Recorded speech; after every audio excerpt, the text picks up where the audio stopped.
Oh, it's foaming. That's foaming. That's a good beer. I really like it. Well, hello, everybody. Sorry we've been absent for a while. We've been really shitty podcast hosts, but we've had, adult life things happen. With shingles. Like flooding basements. Yeah, I feel like my house is cursed, I bought this house on a hill, and I'm slowly fixing it up. And there's this room I cannot open. Now I'm kidding, but, flooding damage. And that reminds me of, was it House on a Hill? What was that horror movie on Netflix? It was really good, really popular. The Haunting of House Hill. Yeah. Oh, my God. Hill House, not House Hill. That is Jesus a good Christ. series. Yeah. Did you watch the second one? No. Haunting of Bly Manor? Was it okay? It was okay. It wasn't as good. I feel like you couldn't top that, and I like how they ended it, and I was not interested in watching more. I like how they hid ghosts throughout the entire show for you to watch. If you go back, there's hidden ghosts all the way. So but we're sorry for the absence, but we're back finally. Enough groveling. I have a funny story. Groveling, he calls it. So I got a cat from the shelter. Her name's Ginger. When I first got her, I didn't realize how underweight she was because now she looks like a regular cat. I'd say she looks a lot bigger. Anyways, I'm sitting this morning in my bed, my tiny little bed, very small, and I hear all this crashing everywhere from the big room. And what we do is we have these nice beers at the start of all of our podcasts, and we go and we put them on a shelf that's on the very top of this big room. Oh, no. And I guess Ginger was going through Zooms. Cats go through Zooms. The Zoomies. Yeah. I don't know how, because the shelves are so high up there. She somehow got up there and just started running and just knocking down everything. Well, that's how she says thanks. Taking me off the streets, and that's what she does. I forgot we've been doing that. I thought that you had just thrown them all away because we haven't done it in a minute. Yeah, that was the real horror story. Oh, wow. That would have scared the hell out of me. You wake up, it's but speaking of beer, we're drinking Los Angeles from Uinta Brewing Co. I called it Wasangles. Wasangles. Yeah. It's Los Angeles. Tastes like needles. Dirty needles on a beach. Yeah, that's kind of the vibe I got too. Dirty needles on a beach. It's the first thing I look for every time I go to a beach is where are those dirty needles at? In California, we're just kidding. What are we? Yeah, anyway, I just feel bad that we've been gone for so long this month, but we do apologize. It's just a lot of shit going on, and adulting is hard. It's fun stuff. Yeah. And in light of that, we are going back to Reddit for this week's episode, with the thread being called Parents of Reddit. What is the creepiest thing your young child has ever said to you? I don't know why, but our Reddit episodes are actually pretty popular. If you guys can find any serious Reddit threads that you think are interesting, send them to our Gmail. But this one in particular is very interesting because kids can say some pretty creepy shit. Yeah, because there's the thought that just because they're younger that the veil is super thin. I guess I don't know, but they say the damnedest things. Yeah, or maybe there's always an argument against nature and nurture, and the scariest thing in movies is evil fucking kids, and it's you wake up and there's just your kid staring at you and he has a knife and he's like, I just wanted to cut you open like a birthday cake because I love you. Right. Think about The Omen, Sinister. Yeah. Children of the Corn. Insidious. The Conjuring. What's some more? All right. I'm out. Children of the Corn. Yeah. Children of the Corn. 1, 2, 8, 12. Yeah, but kids are fucking creepy. My oldest son, he's 2 now. He hasn't said anything that scared me, but a while ago we were just sitting in our living room and we had this little hallway that goes to our front door and we had the lights off and I threw the ball down the hall and he stops and looks down the hall and covers his eyes and runs down the hall. I was like, what the hell is that? I'm like, what did you see? And he just sat there and laughed, but he ran super quick away from it. I'm like, are you seeing something down there? So I don't know. Me and my wife were like, what's happening? Another thing I've seen on the internet is scary things people draw or kids draw. Yeah. It's they're like, yeah, I came home. They came home from preschool and it shows a picture of mommy and daddy and the kid and then some dark figure just next to the kid as their imaginary friend. Yeah. They're like, who's that? It's that's Paul. I call him Scribble Man. He wants me to burn down the house. He always whispers in my ear to hit dad. Excuse me? Yeah, so this will be a good episode, everyone. Buckle up and let's hear some creepy shit that kids have said. Exactly. And a lot of these are actually really small, so it's like a really quick sentence. So there's going to be a lot in this one, just really quick ones, but we'll try and filter some of the bigger ones. But yeah. This one is from Unfortunate Birthmark. Oh, no. It's like a penis on your forehead. No, a mushroom stand. Oh, no. Maybe it like looks like a sunburn. Yeah. But It's always penis-shaped. present. And like when it's summer and their skin tans, it goes like super white and vivid. I was tucking my 2-year-old. He said, "Goodbye, Dad." I said, "No, we say goodnight." He said, "I know, but this time it's goodbye." Oh, man. Jesus. Had to check on him a few times to make sure he was still there. Yeah, for sure. I'd be like, okay, I'm sleeping on the floor. He starts packing his stuff, his little toys, his little reptar, dinosaur. He's like, no, Dad, this is goodbye for good. I'm sorry, pal. I gotta go. Things aren't working out. But I would also be afraid, like, I'm afraid to go to sleep. Did he know my death? Did he see my passing? That's what I thought. I thought it was a farewell to his own grave. Yeah, the comment checking on him. If I were you, I'd be sleeping with one eye open. Comes in with the chainsaw. I said bye, Daddy. This comes from Quagmire DP. Hell yeah, giggity. Oh, man. Giggity, giggity. While changing my daughter in front of the open closet door, she kept looking around me and laughing. I asked her what was so funny. She said, "The man." To which I replied, "What man?" She then pointed at the closet and said, "The man with the snake neck." I turned around and nothing was there. I'm afraid to look into the history of my house to see if anyone hung themselves in the closet. At least she wasn't scared. Oh my God, that's creepy. Damn. Again, that reminds me of Haunting on Hill House. Like the broken neck. Oof, the visuals. Oh, yeah.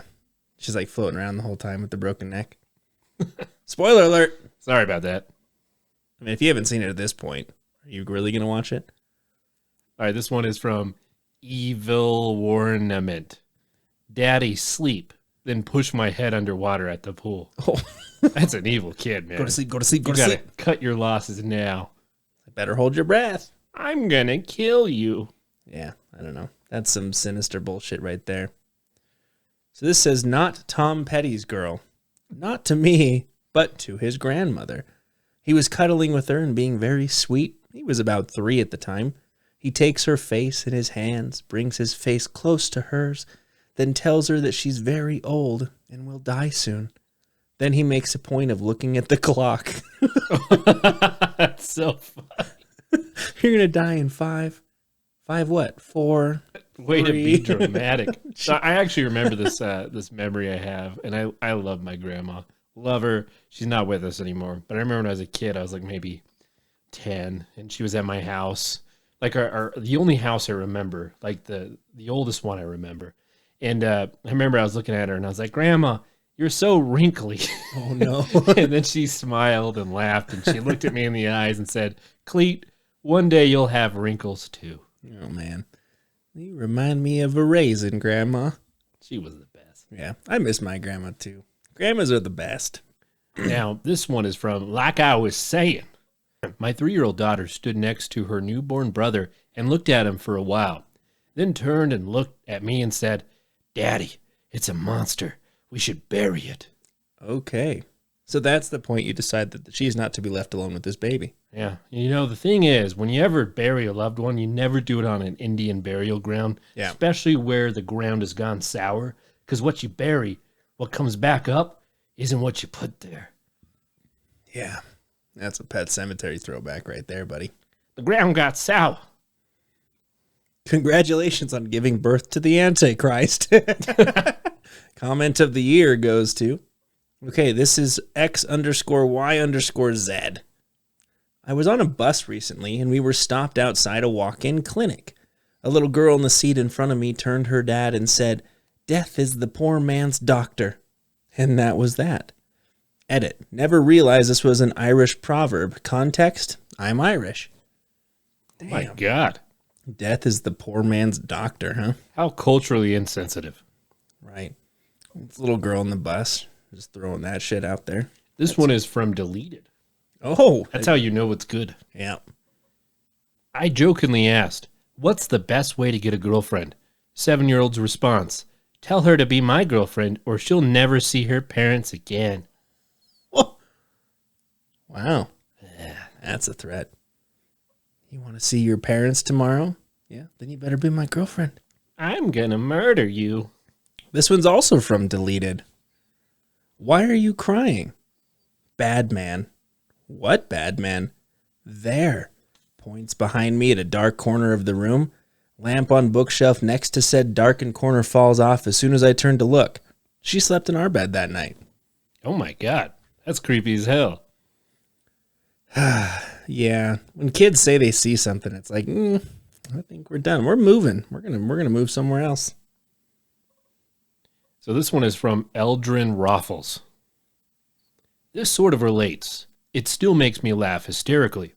My childhood friend recently found his journal from when he was about 6 or 7. One entry said something along the lines of, sometimes mommy gardens. Sometimes daddy works inside the house. When daddy thinks I'm with mommy and mommy thinks I'm with daddy, sometimes I like to go into the neighbor's garage and play with their dangerous tools. I like to rev that chainsaw. Oh my God. For some reason, I find this to be hysterical, specifically tricking the parents and the dangerous tools part. He has no reflection of this happening. Wow. Oh my God, that is freaky. He has a collection of the sharpest blades I've ever seen, and I like to juggle them. When you were a kid, did you ever do things just because you thought it was the wrong thing to do in spite of your parents? Of course. Yeah. That's rebellion. I guess that's from the song, Who Stole the Cookies from the Cookie Jar? Yeah. Yeah. That's the song. Those It's funny, though, bastards. because this reminds me, because I actually wrote a lot as a kid. I like journals and stuff, but I wrote a scary story when I was a kid. I was probably 8 or 9. And the whole premise was, it's this neighborhood that was like myself, or like mine. It was like a circle with a dead end. And the whole story was that this guy would walk down the street every night with a sawn-off shotgun. Oh my God. But I don't know why. There was no reason. I'm like, this guy walks down and all the kids look out the window afraid they're going to get shot. They called it the sawed-off shotgun massacre. I'm like, what the hell is wrong with my 8-year-old brain? It's like this guy's walking down with a shotgun down the neighborhood street. So here's a funny story, right? So my girlfriend comes over. My girlfriend's she's big into gum. Big gum person. Oh, big. okay. And, my roommate has 2 kids, one boy and 1 girl, ages 7 and 5. And, they got into the habit of asking my girlfriend for gum. As a kid, that's a big score, a stick of gum. Gum is the best. So I'm sitting there. She just comes over, and they immediately run over there. The gal does, the girl, she's 5. And she goes, can I have gum? And Christine, she goes, well, did you ask your mom? And she immediately says, yes. I'm like, hang on a sec. Yeah. Something's fishy. So I Did go you ask just her ask her mom. telepathically right this second? And she's like, I never gave her permission for that. Of course. Well, that kind of reminds me when, when you're growing up, I don't know if you had the same thing, but I was always like, hey, can I do this? And it's well, ask your dad. And so I'd go to pretend to ask my dad. I'm like, he said yes. Yeah, or mine was opposite. My mom would say no, so I'd ask my dad. He wanted to be cool, so he's like, yeah. And then they get in a fight. I ruined their marriage. I'm just kidding. They're happily married right now. Yeah, I was gonna say my parents are not. There was a smidgen of fights. But yeah, I was always afraid to go against my dad. Anyway, so yeah, good stories. Good stories. This one's also from Deleted. My 2-year-old has been running from rooms screaming lately. The reason is always, a guy, a guy. I'd go in the room and ask what was the matter. She would point to an empty room, terrified, whispering, a guy. At first, I thought I'd need to rethink everything I thought I believed about ghosts. Then I realized a guy was actually a fly. She is terrified of flies. Those damn flies. This one is from Jelb32. My 5-year-old son asked me last week, what do you see through the black circles in my eyes when you're controlling me when I'm at school? What the hell? What? Spooky. It's Dad, in those moments when when you take over and I'm no longer in control, what do you see? Yeah. I'd be like, son, we're going to therapy. So response here says, psychologist here. Perfect example of the lack of differentiation at that age. Little kids have no idea that minds are separate. That's why you can tell them, if you misbehave at school, I will know, and they will believe it. That's why when you ask them what they did at school all day, They are dismissive or have nothing to tell you. They think you already know. That's interesting. I would feel bad like lying to my kid like that though. Like, oh, I know exactly. Because then they're terrified. Like, oh my God. Santa and Jesus, they keep me informed. That's true. This is from Olaf the Bent. Oh, nice. So I shouldn't throw him in the fire? 3-year-old daughter holding her baby brother for the first time. No, you should not throw him in the fire. Jesus. And like the thing is like, look, they're kids, so they say the damnedest things, but like, are they actually picturing tossing their brother into a fire? Maybe they just don't know the consequences thereof. I guess. I would be afraid to leave my daughter with my son from then on. Yeah, I would too. You mean I shouldn't throw him down the stairs? Depends on how old they are. I shouldn't put him in the oven? Yeah, I shouldn't stab him 45 times. I shouldn't tuck him into the mailbox and wait for the mailman? First of all, you can't count to 6, and you just said the word 45. How do you even know what that number is? What have you been watching? So the next one is from the Bible verse, Psalms_69. Oh, that's a good psalm. I was sound asleep, and at around 6 a.m. I was woken up by my 4-year-old daughter's face inches from mine. She looked right into my eyes and whispered, "I want to peel all of your skin off." Nope. Hellraiser. Anyways, the backstory here is that I had been sunburned the previous week and was starting to peel. In my sleep-addled state, however, it was pretty terrifying for a few seconds. I didn't know if I was dreaming or what was going on. So this reminds me of a story from my sister-in-law.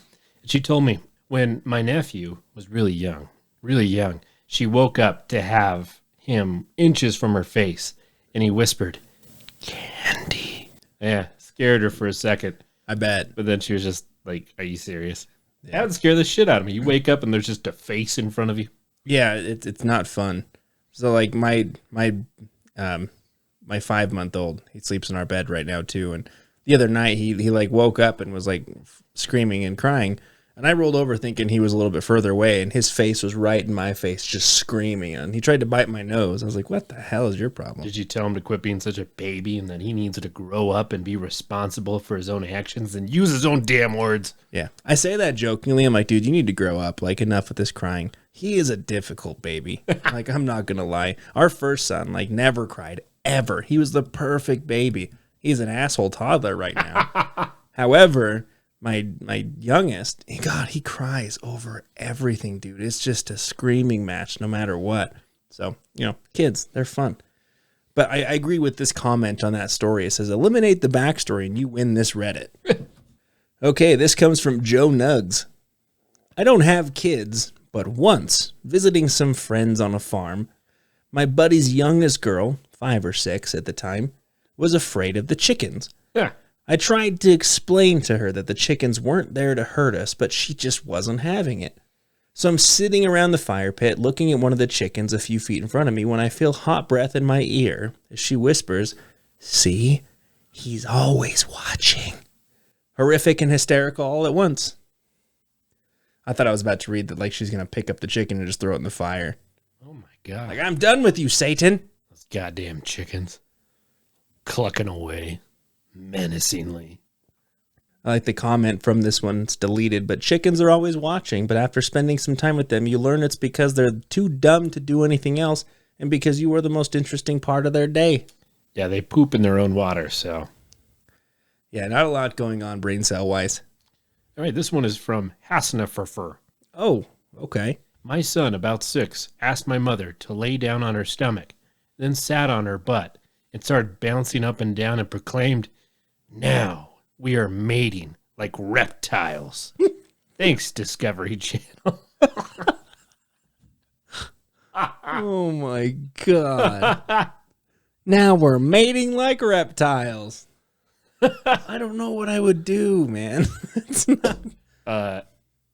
This is actually an. Hang on. So, by the way, we were sponsored by Discovery Plus.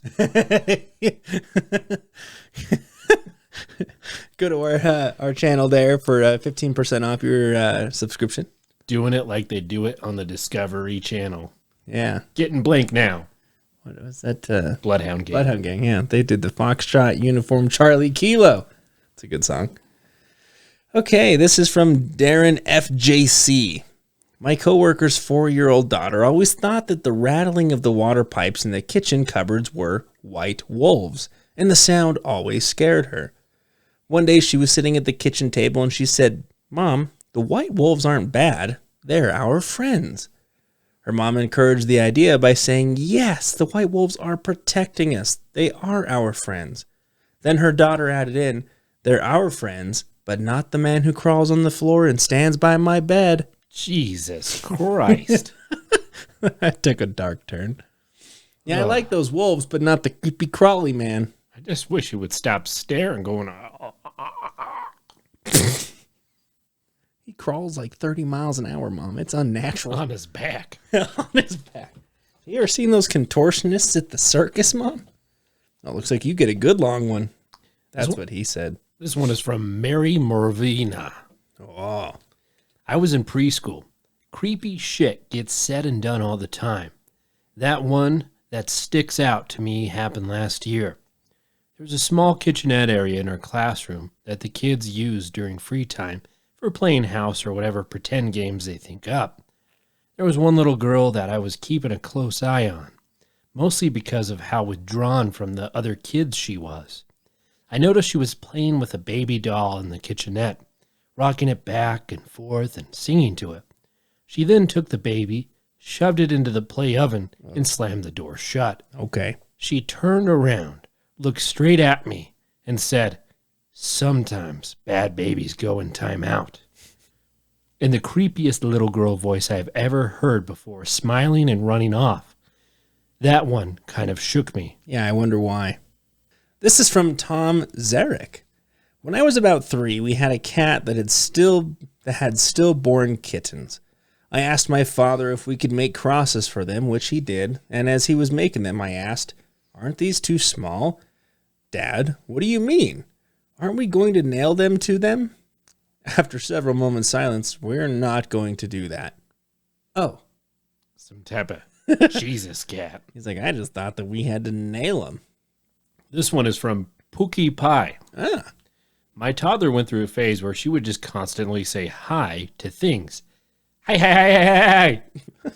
One day, it came out sounding more like die, die, die, die, die. Die, die, die, die, die, die. So I say to her, "What are you saying?" And she turns to face me and whispers, "Die."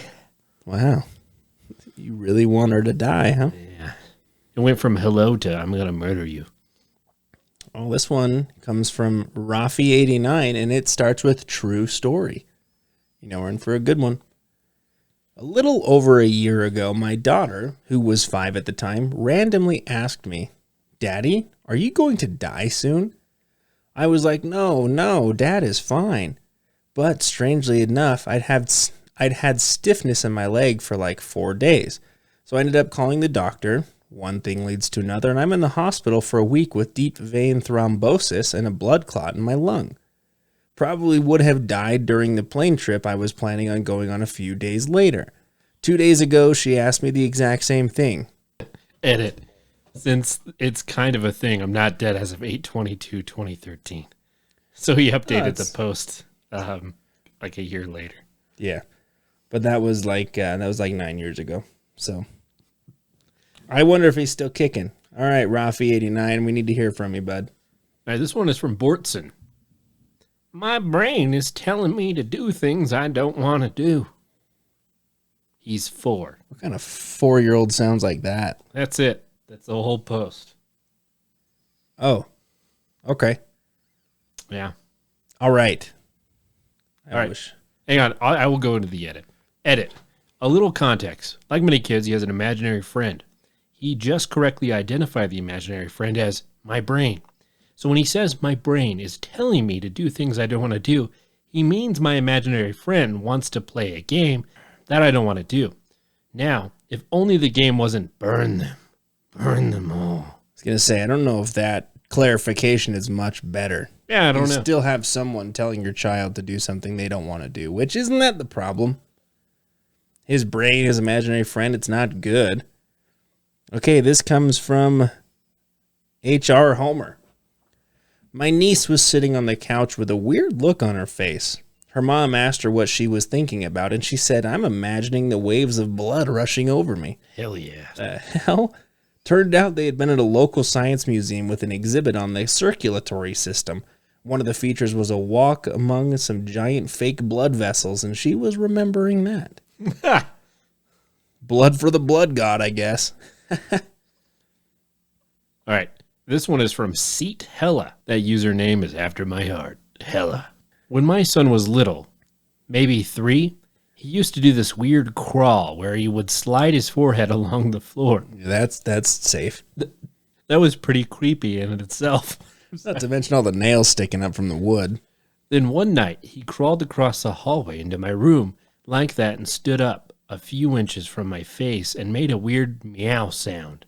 He got into bed with me and went to sleep. Another time, he was freaking out about a monster in the basement, so he went down and saw nothing, of course, and as I turned out the light and headed upstairs, he said, "He's right behind us now." I don't care how old you are. That's when you start running. You're like, all right, bitch, bye. I might have peed a little. Yep. Possibly the creepiest thing he did was one day I scolded him for misbehaving, so he hid his head under his blanket. I pretended I couldn't find him by saying, "Where is my little Carson?" He slowly lowered the blanket and with a dead, evil stare said, "Carson is gone. I am Rick." This is some Shining bullshit. I'm certain he's possessed. We never knew any Ricks, as far as I can remember. Still don't. Never figured out where he picked up the name. Danny's not here, Mrs. Torrance. A reply said you got Rick rolled. Never gonna give you up. Never gonna let you down. Never gonna run around and desert you. Beautiful. This is from Reeves? Sure. Reeves? Sure, let's go with that. When I was a little girl, I lost my shit when I saw some guy at the grocery store. It was unusual because I was generally quiet and well-behaved. I had never had to be taken out of somewhere for misbehaving, but we had to leave this store. When my mom asked what was wrong when we got in the car, I told her that he took me away from my first mom and hid me under his floor and made me sleep for a long time until I woke up with my new mom. What the hell? I then refused to sit in the seat of the car on the ride home, but insisted on cowering under the dashboard so he couldn't take me again. It freaked her the fuck out, and she is definitely my biological mother, so obviously my first mom. That's not good. Weird. Talk about like another life, man. Yeah. Got murdered, got reincarnated. All right. The next one is by Delete It. My noticeably pregnant sister and I were having a conversation at the dining room table. My 4-year-old son was also present and asked my sister if there was a baby in her belly. She affirmed. He, completely straight-faced, slid from his chair and headed for the kitchen saying, "We need to get it out. I'll get the knife." I don't even know. That's how it ends. God. I don't even know. That's just, I don't feel like you should take that lightly. I'd be like, kid, no, we're not getting any knives. The baby's staying in there for a while. There's no need to perform a C-section at the dinner table. Thanks. This is from Pika Chick. My daughter is 4 and has taken to telling nonsensical knock-knock jokes. Example, why did the mom across the road? Because her arms were noodles. Totally makes sense. One day she busts this one out. Why did the butt cross the road? Why? Why, Britton? Why did it cross the road? Because it had a plug in it. Oh, butt plug. I have never felt so many conflicting emotions about my child. Oh, God. Like when your kid busts out a butt plug joke, like, what do you say? It's like, touche. All right. Okay. Where did you hear that? Tell me now. That's one of those things. It's like your kid swearing. Like, it's so hard not to laugh, but you also want to be like, no, we don't want to talk about that joke. Can you imagine in preschool? It's like, teacher, why did the butt cross the road? Or the kid's just like, Jesus Christ. It's like, dude, you're 5. Yeah. All right, This one is from Dinky Pickles. You ever had a dinky pickle, Britton? Nah, I don't like pickles. You haven't lived until you had a dinky pickle. Okay, well, I'm not living. My niece's favorite joke when she was 4. Knock, knock. Who's there? Butt plug. Dead moose. Dead moose who? Dead moose on a hook. Then she'd run off laughing. It was pretty creepy. Yeah. Okay. It's a regular knock, knock. Just a good old regular family-friendly knock-knock joke about moose on hooks. All right, this is from Bladell. Like Adele's brother. Yeah. My mom likes to tell this story. Apparently, when I was 5 or 6, I told her that aliens had stolen her real son and replaced him with me, an exact copy. Someday I would return to my home planet, but she shouldn't be sad because her real son had a good life in our zoo. You know that's like an actual mental illness, right? Yeah. Like people literally think either like someone in their life has been replaced by an exact replica, but just something's off and they know that they're not real. Yeah, that would be terrifying to have that thought, though. Munchausen syndrome? I don't know what it's called, but yeah, it's definitely weird. Yeah.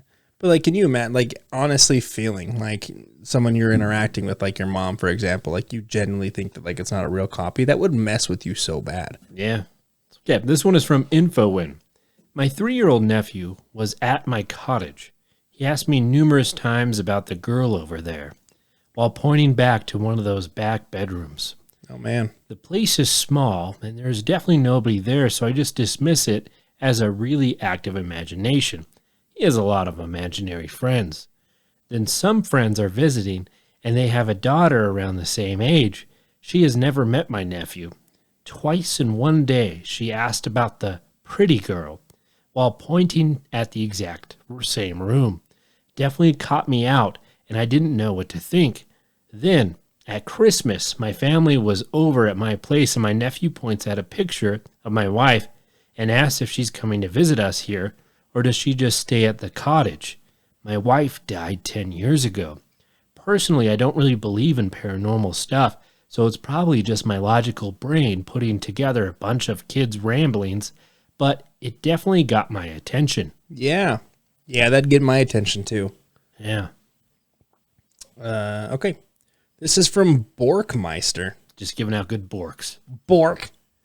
My 5-year-old adopted little sister has a game she would play where we would pretend to go around to people's houses and take their children. You know, game that people always play. Haha, kidnap, kidnap.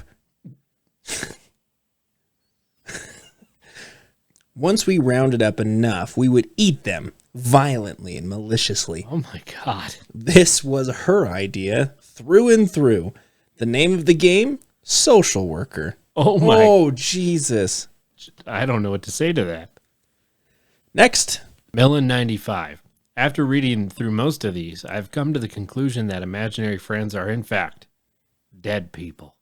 Oh, that's a Shyamalan twist. Yeah. There's our Shyamalan plug. What a twist. He is such a great filmmaker. If you're new to the podcast, Cleet loves M. Night Shyamalan. He loves his films. He follows him on social media as he's just a worshipping deity. They call me a Shyama fan. You should see his Shyamalan shrine.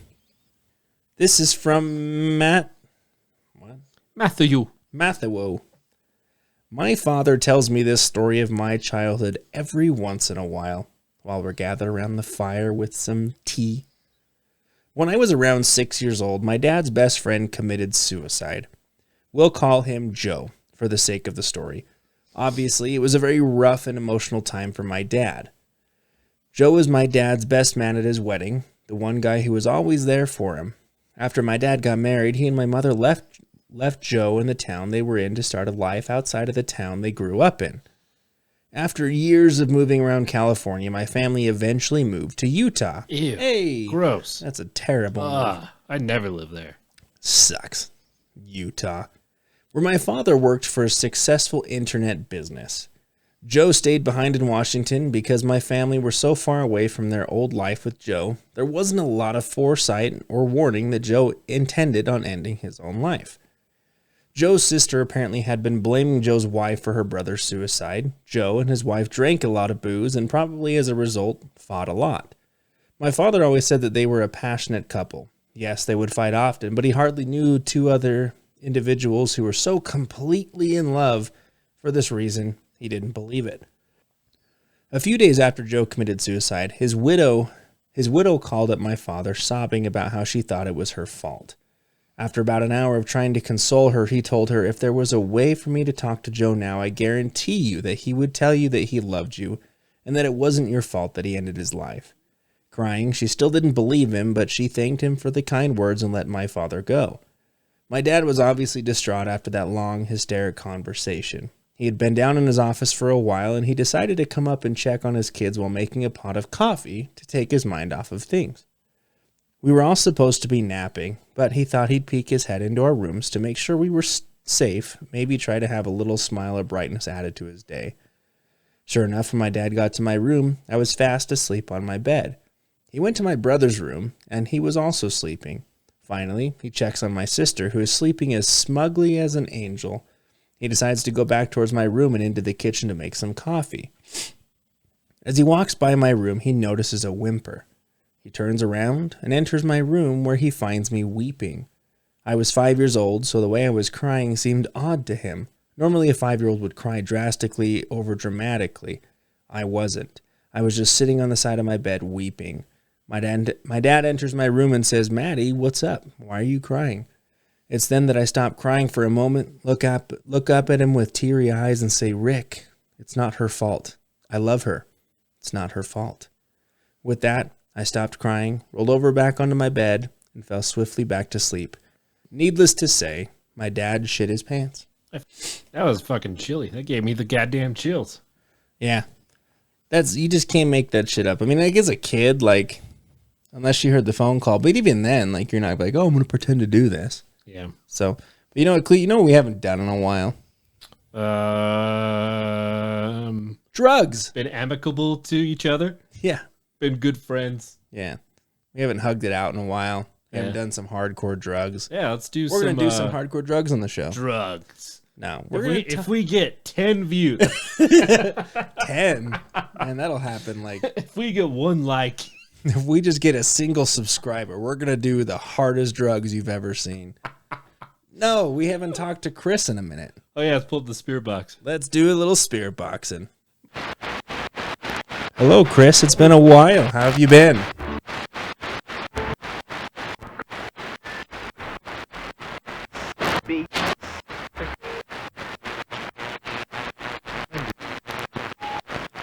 Are you still watching me sleep?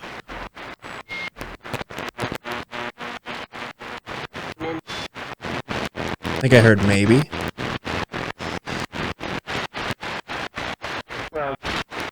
Bruh.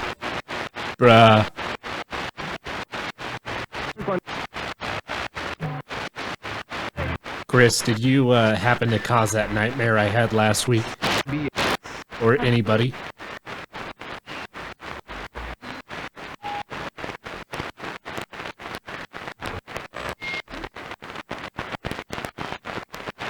Is there anybody else with us other than Chris?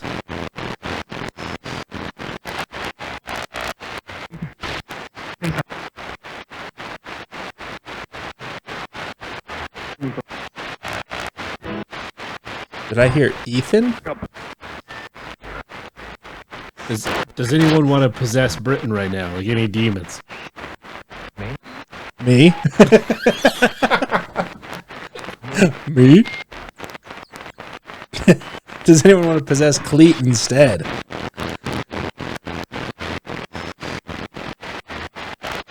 Shit. I lead the demons. That was a pretty quick offer. I am the demon gatekeeper.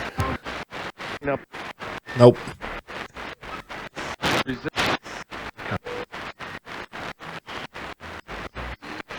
Who else is with us here today?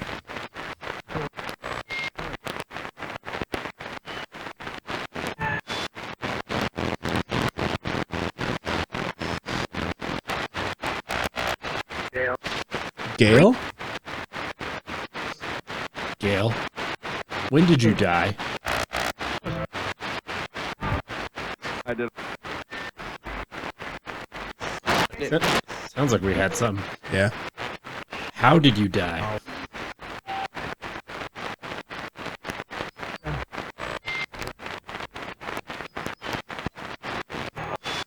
Was it painful? Did it hurt when you fell to heaven, Gail? No. 12. My favorite question. What's my name?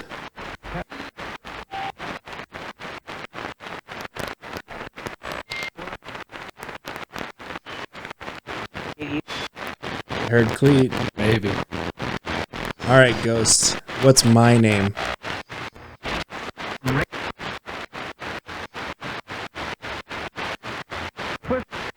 Holy shit. Did you hear that? There. It was like, Brit. And keep on haunted. Yeah. Spooks. Just keep on doing spirit stuff. Actually, we haven't really been doing a lot on social media, and I apologize, but one of our really good friends, Lara, has actually made a lot of art for our show, and we're going to be posting a few of those online. And we actually want to reach out to all of our fans. If you've got art or stories or anything you want to share, again, send them our way at entertheabysspod@gmail.com for a chance to be posted on our Facebook page. Yep. And also, we are about 6 months away from being monetized through traffic on YouTube, but we are falling short on subscribers. So if you are watching us, please, if you feel like we've earned it, subscribe on YouTube. And as always, thank you for entering the abyss. Until next time.